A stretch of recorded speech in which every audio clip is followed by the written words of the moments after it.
ആദ്യ വാർത്തയിലേക്ക് സ്വാഗതം. നിബന്ധനകൾ എന്ത്? ഇളവുകൾ ആർക്ക്?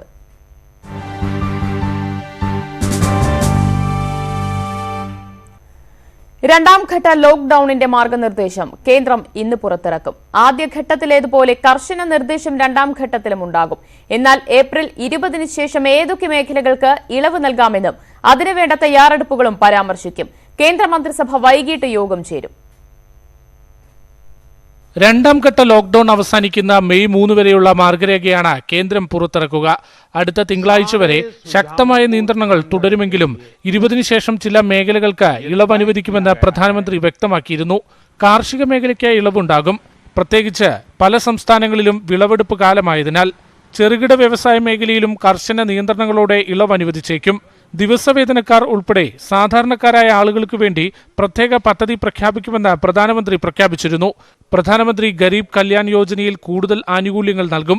കോവിഡ് ബാധിതരുടെ എണ്ണത്തിന്റെ അടിസ്ഥാനത്തിൽ രാജ്യത്തെ 3ആയി തിരിക്കുന്ന തീരുമാനമാകും മറ്റൊന്ന്.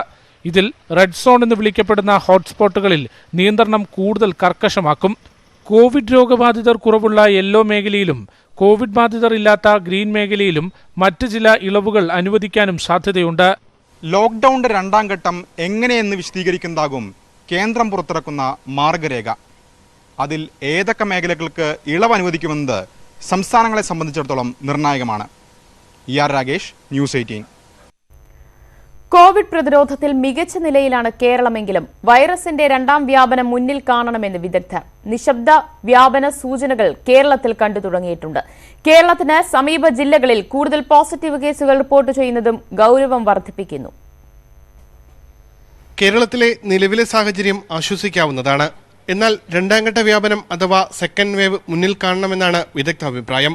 ചൈനയിലും സിംഗപ്പൂരിലും ജപ്പാനിലുമടക്കം രണ്ടാം ഘട്ട വ്യാപനത്തിന്റെ സൂചനകൾ കണ്ടു തുടങ്ങി. വൈറസ് വ്യാപനം തടയാനുള്ള പ്രതിരോധശേഷിയിലേക്ക് പൂർണ്ണമായും കേരളം എത്തിയിട്ടില്ല.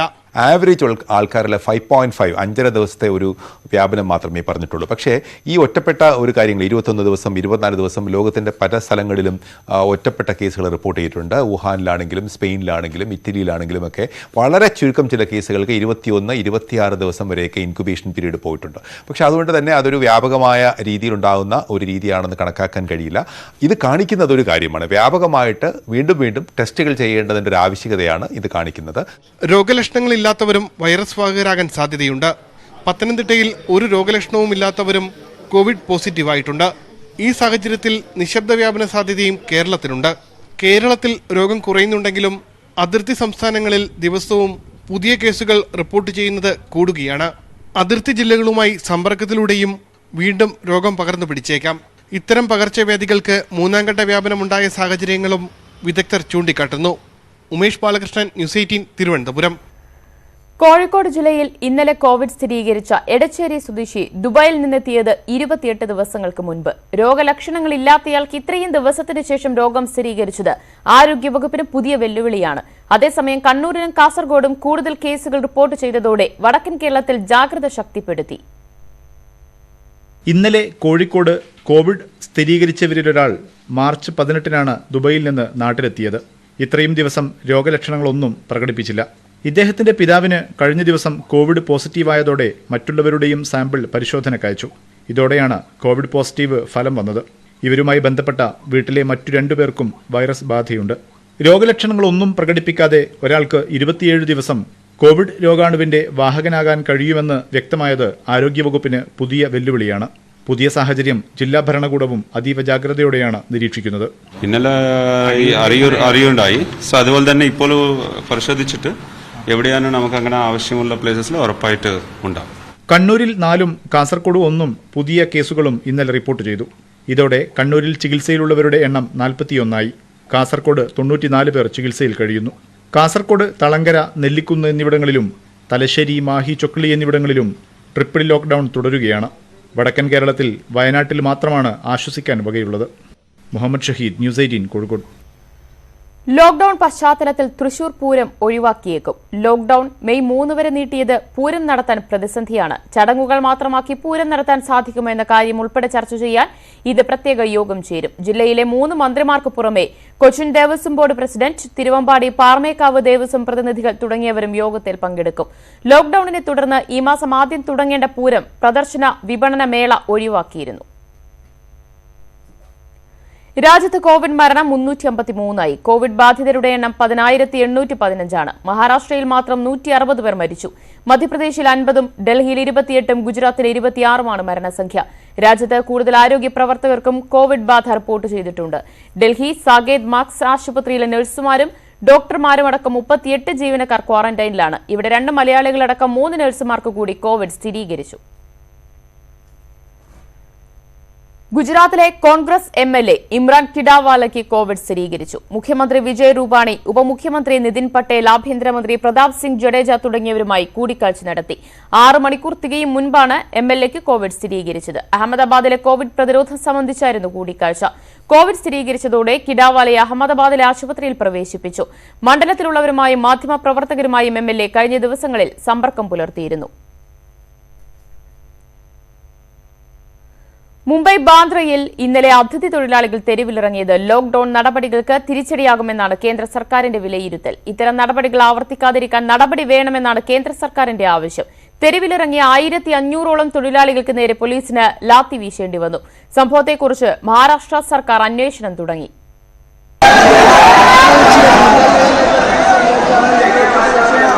ലോക്ഡൌൺ വീണ്ടും നീട്ടിയ സാഹചര്യത്തിൽ സ്വന്തം നാടുകളിലേക്ക് തിരിച്ചു പോകണമെന്നാവശ്യപ്പെട്ടായിരുന്നു പ്രതിഷേധം. പോലീസ് എത്തി മടങ്ങിപ്പോകാൻ ആവശ്യപ്പെട്ടിട്ടും തൊഴിലാളികൾ തയ്യാറാകാത്തതോടെ ലാത്തി വീശി.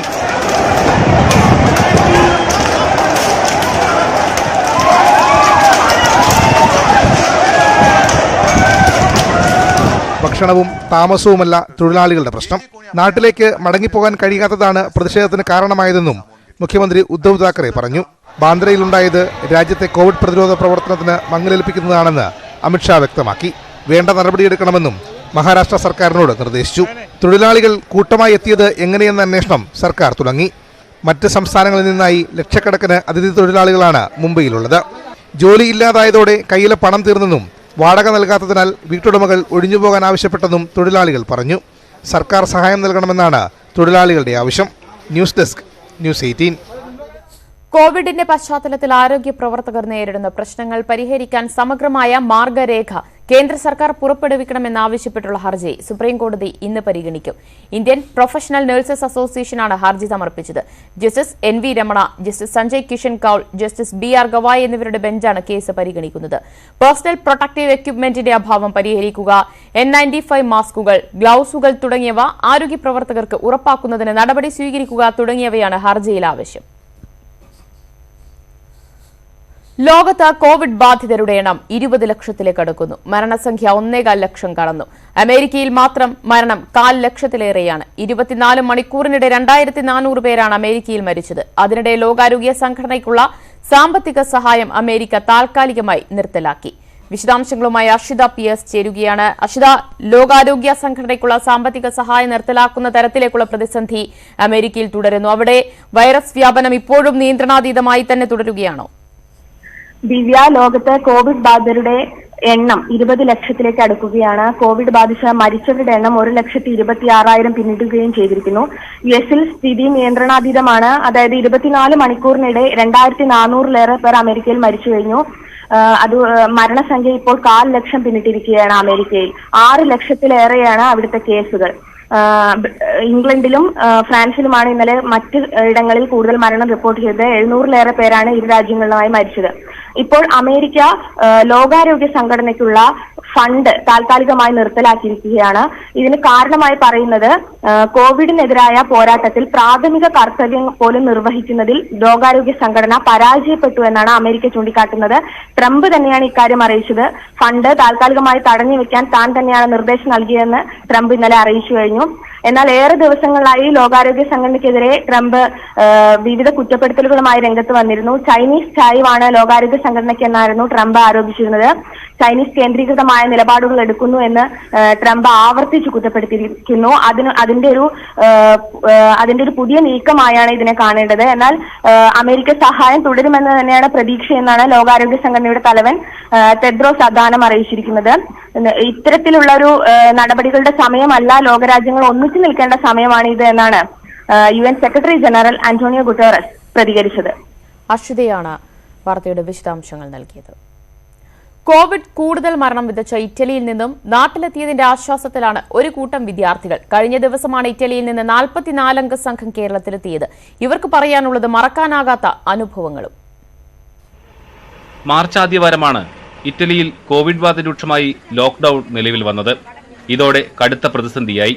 കമ്പ്യൂട്ടർ സയൻസ് വിദ്യാർത്ഥിനി ഗായത്രിയുടെ അനുഭവം ഇങ്ങനെ. ഞങ്ങൾക്ക് ആക്ച്വലി തിരിച്ച് നാട്ടിലേക്ക് വരണം എന്നുണ്ടായിരുന്നു. പക്ഷെ ഈ ഒരു സാഹചര്യത്തിൽ അത് ഒരു നല്ല തീരുമാനമാണോ എന്ന് ഞങ്ങൾക്ക് തന്നെ അറിയുന്നുണ്ടായിരുന്നില്ല. വീട്ടിൽ നിന്ന് പുറത്തിറങ്ങാൻ പറ്റാത്തൊരവസ്ഥയായത് കാരണം ഞങ്ങളുടെ സ്ഥലത്തുനിന്ന് എയർപോർട്ട് വരെ 1 മണിക്കൂർ യാത്രയുണ്ട്.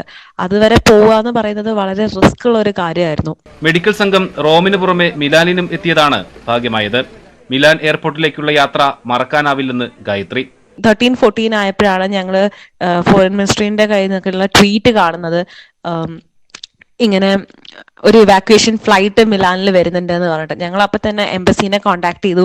ഒരു ഗൂഗിൾ ഫോം ഒക്കെ ഫില്ല് ചെയ്ത് കൊടുത്തു.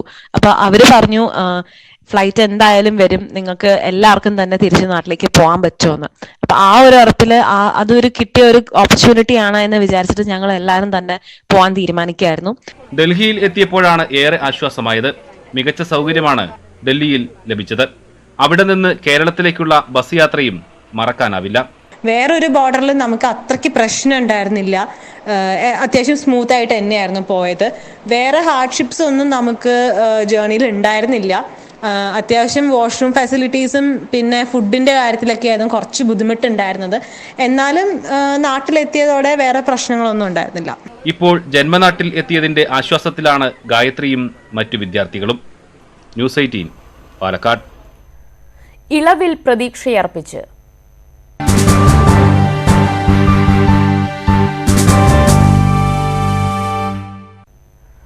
പാലക്കാട്ടെ കള്ളുചെത്ത് മേഖല കടുത്ത പ്രതിസന്ധിയിൽ. ലോക്ഡൌണിൽ ഇളവ് ലഭിച്ചാലും കള്ളുചെത്താൻ പിന്നെയും 1 മാസം കാത്തിരിക്കേണ്ടി വരുമെന്നതാണ് മേഖലയ്ക്ക് തിരിച്ചടിയായിട്ടുള്ളത്.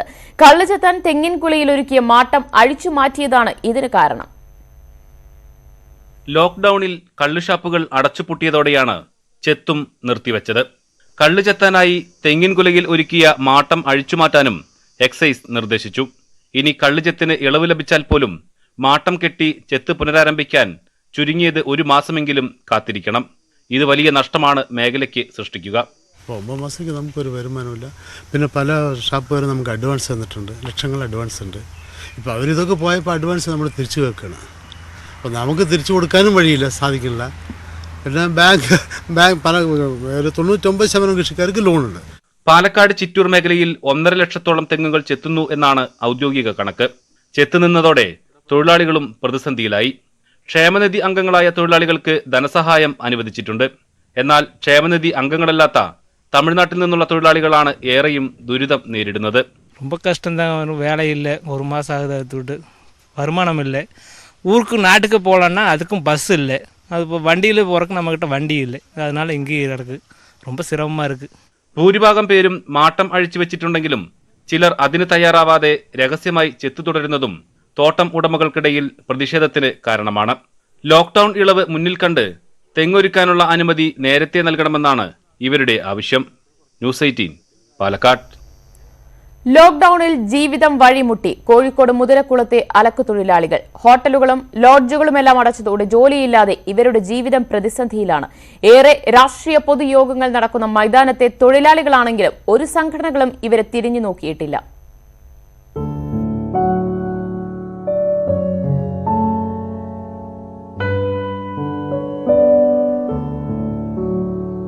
നഗരത്തെ അലക്കി വെളുപ്പിച്ചിരുന്ന മുതലക്കുളം ഇന്ന് ശൂന്യമാണ്.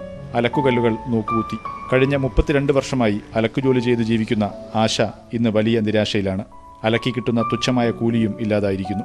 ഇത്ര ദിവസം ലീവാകുമെന്ന് നമ്മൾ പ്രതീക്ഷിച്ചും കൂടിയില്ല. നമ്മളെ കയ്യിൽ പൈസ ഇല്ല, ജീവിക്കാൻ ഭയങ്കര ബുദ്ധിമുട്ടുണ്ട്. ഏത് മുതലാളിമാരോടും എല്ലാ ലോഡ്ജിത്തെ മുതലാളിമാരൊക്കെ പൂട്ടി, ഓരൊക്കെ പോയി, സ്ഥാപനങ്ങളൊക്കെ പൂട്ടിപ്പോയി. നമ്മളെന്താണ് ഏതാണെന്ന് ആരും അന്വേഷിക്കുന്നില്ല. അലക്കുതൊഴിലാളിയായ പുതിയ പാലത്തെ രുക്മിണിയുടെ ജീവിതവും സമാനമാണ്. ഭർത്താവിന് ഇസ്തിരിയിടലാണ് ജോലി. ലോക്ക്ഡൌണിൽ എല്ലാം നിലച്ചു. എത്ര ഉയർന്ന ആൾക്കാരാണ് കാറിലായിട്ടും വന്ന് ഞങ്ങളുടെ അടുത്ത് വന്നിട്ട് അലക്കി തരുമെന്ന് ചോദിക്കുന്നത്. അവരിതെല്ലാം ഞങ്ങൾ അലക്കി കൊടുത്തിട്ട് അവർക്ക് നമ്മളെ കൊണ്ട് ഒരു ഉപകാരങ്ങളും ആരും ഇന്ന് വരെ ഒന്നും തന്നിട്ടില്ല. ഇന്നിപ്പോൾ പോയി ഈ നട്ട വെയിലത്ത് പോയിട്ട് പെൻഷൻ വന്നിക്കണല്ലോ ആലോചിച്ചിട്ട് ആ പെൻഷൻ വാങ്ങിക്കൊണ്ടിട്ടാണ് ഇന്ന് അത് അടുപ്പിൽ ചോറാകുന്നത്. 150ഓളം അലക്കുതൊഴിലാളികളാണ് മുതലക്കുളത്ത് മാത്രമായുള്ളത്. അവരെ ആശ്രയിച്ച് ജീവിക്കുന്ന കുടുംബങ്ങൾ വേറെയും. നഗരത്തിന്റെ വിഴുപ്പിലക്കിയ സമൂഹം കോവിഡ് കാലത്ത് വലിയ പ്രതിസന്ധിയിലാണ്. സർക്കാർ കണക്കുകളിലൊന്നും ഇവർ ഉൾപ്പെടുന്നില്ല. ശമ്പളം പകുതിയെങ്കിലും നൽകാൻ ഇവർക്ക് തൊഴിലുടമയുമില്ല. കൊറോണ കാലത്തെ അതിജീവിക്കാൻ അസംഘടിത മേഖലയിലെ തൊഴിലാളികൾക്കും ഒരു കൈ സഹായം വേണം. കോഴിക്കോട് മുതലക്കുളത്ത് നിന്നും ക്യാമറമാൻ ഷാഫിക്കൊപ്പം മുഹമ്മദ് ഷഹീദ്, ന്യൂസ് 18. വ്യോമയാന സർവീസ് പുനഃസ്ഥാപിച്ചാൽ മടങ്ങിയെത്തുന്ന പ്രവാസികൾക്ക് ക്വാറന്റൈൻ സൗകര്യമൊരുക്കാൻ മുസ്ലിം ലീഗ് കെട്ടിടങ്ങൾ വിട്ടു നൽകും. മലപ്പുറം ജില്ലയിലെ തദ്ദേശ ഭരണ സ്ഥാപനങ്ങൾ വിദേശത്തുള്ള ആളുകളുടെ വിവരശേഖരണം തുടങ്ങി. മലപ്പുറം കോട്ടക്കുന്നിലെ ഭാഷാ സ്മാരക മന്ദിരം നഗരസഭയ്ക്ക് വിട്ടുകൊടുത്താണ് മുസ്ലിം ലീഗ് പ്രവാസികൾക്കായി ക്വാറന്റൈൻ സൗകര്യം ഒരുക്കുന്നതിന് തുടക്കമിട്ടത്. ലീഗിന്റെ എല്ലാ കെട്ടിടങ്ങളും ഈ ആവശ്യത്തിന് നൽകും. മറ്റുള്ളവരും ഈ മാതൃക പിന്തുടരണമെന്ന് പാണക്കാട് മുനവറലി ശിഹാബ് തങ്ങൾ. കേരളത്തിലെ മുഴുവൻ ഇപ്പോൾ മുസ്ലിം ലീഗിൻ്റെ അധീനതയിലുള്ള ഇപ്പോൾ പാർട്ടി ഓഫീസുകളാവട്ടെ, അല്ലെങ്കിൽ മുസ്ലിം ലീഗിൻ്റെ കീഴിലുള്ള ഒരു സ്കൂളുകളാവട്ടെ, കോളേജുകളാവട്ടെ, എല്ലാ സ്ഥാപനങ്ങളും ഒരാവശ്യം വരുന്ന പക്ഷം നിരുപാധികം വിട്ടുകൊടുക്കാൻ സംസ്ഥാന മുസ്ലിം ലീഗ് പ്രസിഡന്റും അതുപോലെ നേതാക്കളൊക്കെ തന്നെയും അറിയിച്ചിട്ടുണ്ട്. പ്രവാസികളൊപ്പം നിൽക്കാനാണ് പാർട്ടി എന്നും അവിടെ കൂടെ ഉണ്ട് എന്നുള്ളത് ഞങ്ങൾക്ക് അഭിമാനത്തോടു കൂടി പറയാൻ സാധിക്കും. വിവിധ പഞ്ചായത്തുകളും നഗരസഭകളും പ്രവാസികളോട് ഓൺലൈൻ വഴി വിശദാംശങ്ങൾ നൽകാൻ ആവശ്യപ്പെട്ടിട്ടുണ്ട്. ഓരോ മേഖലയിലും ആളുകൾക്ക് വേണ്ട സൗകര്യമൊരുക്കുകയാണ് MLA-മാരും ജനപ്രതിനിധികളും. മലപ്പുറം ജില്ലയിൽ 4 ലക്ഷത്തിലധികം പ്രവാസികളുണ്ട്. ഇതിൽ ഭൂരിഭാഗം പേരും തിരികെ എത്തിയാൽ ഉണ്ടാകുന്ന പ്രതിസന്ധി മറികടക്കാനാണ് ദീർഘവീക്ഷണത്തോടെയുള്ള ശ്രമങ്ങൾ. ന്യൂസ് 18 മലപ്പുറം. ഇടവേള. വാർത്തയിലേക്ക്. കോവിഡ് പ്രതിരോധ സന്ദേശവുമായി സംഘടനകളും വ്യക്തികളുമെല്ലാം രംഗത്തുണ്ടെങ്കിലും ഏറ്റവും ശ്രദ്ധേയമായത് കേരള പോലീസിന്റെ സോഷ്യൽ മീഡിയ ക്യാമ്പയിനുകളാണ്. അന്താരാഷ്ട്ര മാധ്യമങ്ങൾ വരെ ഏറ്റെടുത്ത ക്യാമ്പയിൻ വീഡിയോകൾക്ക് പിന്നിൽ കാക്കിക്കുള്ളിലെ കലാകാരന്മാരാണ്.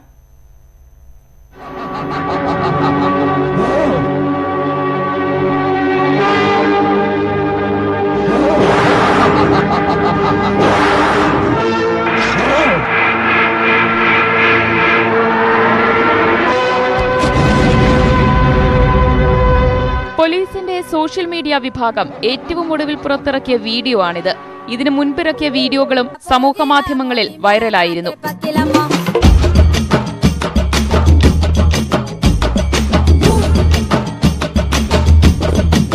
ഒരു അവയർനെസ്സിൻ്റെ ഒരു ഫാക്ടറുണ്ട്. അപ്പോൾ അവയർനെസ് വളരെ ഇമ്പോർട്ടൻ്റ് ആയതുകൊണ്ട്, പിന്നെ ഇന്നത്തെ ലോക്ക്ഡൗണിൻ്റെ അകത്ത് ആൾക്കാർ വീട്ടിലിരിക്കുന്നതുകൊണ്ട് ഈ സോഷ്യൽ മീഡിയ വളരെ എഫക്റ്റീവായിട്ട് ഉപയോഗിക്കാൻ പറ്റുന്നു എന്ന് നമുക്ക് ആദ്യമേ തോന്നലുണ്ടായി.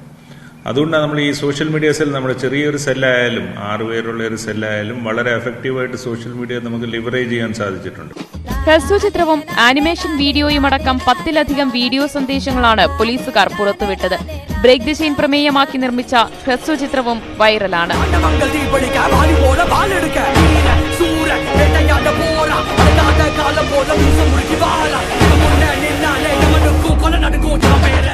പേരടങ്ങുന്ന സംഘമാണ് സോഷ്യൽ മീഡിയ പ്രവർത്തനങ്ങൾ നടത്തുന്നത്. വ്യാജ വാർത്ത കണ്ടെത്തുക, മെസ്സേജുകൾക്കും കമന്റുകൾക്കും മറുപടി നൽകുക തുടങ്ങി നിരവധി ജോലികൾക്കിടയിലാണ് ഇവരുടെ വീഡിയോ നിർമ്മാണം. ന്യൂസ് 18 തിരുവനന്തപുരം. ലോക്ഡൌണിനെ തുടർന്ന് തീറ്റയും വെള്ളവും കിട്ടാതെ ദുരിതത്തിലായ കുതിരയ്ക്ക് കരുതലുമായി പോലീസും നഗരസഭ അധികൃതരും. തിരുവനന്തപുരം ശംഖുമുഖത്താണ് സംഭവം. കുതിരയ്ക്ക് വൈദ്യസഹായവും ഉറപ്പുവരുത്തി. ശംഖുമുഖത്തെത്തുന്നവർക്ക് പരിചിതമാണ് ലക്ഷ്മിക്കുട്ടിയെന്ന ഈ കുതിര. ലോക്ഡൌൺ കാലത്ത് കനത്ത ചൂടിൽ തീറ്റയും വെള്ളവും ലഭിക്കാതെ ഒറ്റപ്പെട്ട നിലയിലായിരുന്നു ലക്ഷ്മിക്കുട്ടി. കുതിരയുടെ ദയനീയാവസ്ഥ ശ്രദ്ധയിൽപ്പെട്ട ചിലർ പോലീസിനെയും നഗരസഭാ അധികൃതരെയും വിവരം അറിയിച്ചു. തുടർന്ന് സ്ഥലത്തെത്തിയ പോലീസും നഗരസഭാ അധികൃതരും കുതിരയ്ക്ക് തീറ്റയും വെള്ളവും നൽകി വൈദ്യസഹായം ഉറപ്പുവരുത്തി.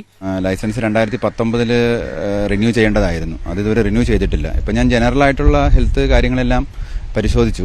ഒരു ക്രിട്ടിക്കൽ കണ്ടീഷനല്ല എങ്കിൽ പോലും ഒരു മാനേജ്മെന്റിന്റെ ഒരു ഇഷ്യൂ വരുന്നുണ്ട്, ഒരു നോട്ടത്തിൻ്റെതായിട്ടുള്ളൊരു കുറവുണ്ട്. ഉടമയെ കണ്ടെത്തി കുതിരയെ തിരികെ ഏൽപ്പിച്ച നഗരസഭാ അധികൃതർ ഇനിയും അനാസ്ഥ തുടർന്നാൽ കർശന നടപടിയുണ്ടാകുമെന്ന മുന്നറിയിപ്പ് നൽകി. ലോക്ക്ഡൌൺ മൂലം വരുമാനം നിലച്ചതിനാൽ കുതിരയ്ക്ക് ആവശ്യമായ തീറ്റ നൽകാൻ കഴിയാത്ത സാഹചര്യമുണ്ടെന്ന് ഉടമ വ്യക്തമാക്കി. ഭക്ഷണം എത്തിക്കാനുള്ള നടപടികൾ സ്വീകരിക്കുമെന്ന് നഗരസഭ ഉറപ്പ് നൽകിയിട്ടുണ്ട്. ന്യൂസ് 18 തിരുവനന്തപുരം. കോവിഡിനെ നേരിടാൻ കോവിഡൊരുക്കി ലക്ഷ്മി മേനോൻ. പ്രളയകാലത്ത് അവതരിപ്പിച്ച ചേക്കുട്ടിപ്പാവകൾക്കും വിത്ത് പേനകൾക്കും പിന്നാലെയാണ് ലക്ഷ്മി പുതിയ ആശയം പരിചയപ്പെടുത്തുന്നത്. ലോക്ക്ഡൌൺ കാലത്ത് വീടുകളുടെ ചെറുമാതൃകകളിൽ ഒരു പിടി ധാന്യം കൂട്ടിവെക്കാം. സാമൂഹ്യ പ്രവർത്തകയും സംരംഭകയുമായ ലക്ഷ്മി മേനോൻ കോവിഡിനെ പരിചയപ്പെടുത്തുന്നത് ഇങ്ങനെയാണ്. വീട്ടിലിരുന്നും നമുക്ക് മറ്റുള്ളവരെ സഹായിക്കാം, അതിനിടയിൽ കുറച്ച് ക്രിയേറ്റിവിറ്റിയുമാകാം. ലോക്ക്ഡൌൺ കാലത്ത് വീടുകളിൽ കഴിയുന്നവർ ഒരു ചെറുവീടിന്റെ മാതൃക ഉണ്ടാക്കുക. അതിന് രൂപവും അളവും നിശ്ചയിച്ചിട്ടുണ്ട്. തുടർന്ന് അതിൽ ധാന്യം നിറക്കാം. ഇത് നമ്മുടെ വീട്ടിലിരിക്കുന്ന സമയത്ത് സൊസൈറ്റിക്ക് വേണ്ടി ചെയ്യാവുന്ന ഏറ്റവും ചെറിയ ഒരു ഉപകാരമാണ്. ഇതിൽ നമ്മൾ സ്ഥിരമായിട്ട് വീട്ടിൽ ഉപയോഗിക്കുന്ന പ്രൊവിഷൻസിൻ്റെ ഒരു പങ്ക് സ്റ്റോർ ചെയ്ത് വയ്ക്കാം. അത് പയറ്, പരിപ്പ്, തേയിലപ്പൊടി, സൂചി ഗോതമ്പ്, അങ്ങനെ എന്തും ആവാം. അത് ഇതിൻ്റെ ആവശ്യമുണ്ടെന്ന് തോന്നുന്ന ആർക്കെങ്കിലും ആ 21 ദിവസം കഴിയുമ്പോൾ നമുക്കൊരു ഗിഫ്റ്റായിട്ട് കൊടുക്കാം. വീടുകളുടെ മാതൃക എങ്ങനെ നിർമ്മിക്കാമെന്ന് www.covid.in എന്ന വെബ്സൈറ്റിൽ പറഞ്ഞു തരുന്നുണ്ട്. ദിവസവും ഒരു പിടി ധാന്യം മാറ്റിവെക്കുക എന്നതിലൂടെ കുട്ടികളെയും നല്ല ശീലം പഠിപ്പിക്കാം. ഇങ്ങനെ നിറയുന്ന കോവിഡുകൾ ലോക്ക്ഡൌണിന് ശേഷം തൊട്ടടുത്തുള്ള ഏറ്റവും അർഹരായവർക്ക് നൽകാമെന്നതാണ് ആശയം. ന്യൂസ് 18 കൊച്ചി. ലോക്ക്ഡൌൺ എന്താണെന്ന് പാട്ടിലൂടെ പഠിപ്പിക്കുകയാണ് ഗായകനായ ചാൾസ് ആന്റണി. വാട്സാപ്പിൽ ലഭിച്ച സന്ദേശം ഗാനമായി ചിട്ടപ്പെടുത്തി അവതരിപ്പിച്ചത് സമൂഹ മാധ്യമങ്ങളിൽ തരംഗമാണ്.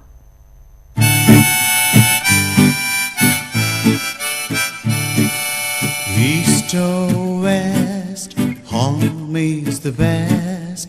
Take some rest, don't call any guest. വാട്സാപ്പിൽ ലഭിച്ച ഒരു സന്ദേശമാണ് ചാൾസ് ഗാനമായി ചിട്ടപ്പെടുത്തിയത്. 6 വരികളിലൂടെ ഈ കാലമെന്തെന്നും എങ്ങനെ കരുതിയിരിക്കണമെന്നും ഗാനം വ്യക്തമാക്കുന്നു. East or west, home is the best. അതാണ് അതിൻ്റെ പാട്ടിൻ്റെ ലൈൻ സ്റ്റാർട്ട് ചെയ്യുന്നത് തന്നെ. അപ്പോൾ ഈ സിറ്റുവേഷനിൽ നമുക്ക് വേറെ എന്ത് വെച്ച് നമ്മൾ പറയുന്നതിനേക്കാൾ ഏറ്റവും എല്ലാവരോടും പറയുന്നത് ഇപ്പോൾ അത് തന്നെയാണ്. സോഷ്യൽ ഡിസ്റ്റൻസിങ്, അല്ലെങ്കിൽ വീട്ടിൽ തന്നെ ഇരിക്കുക,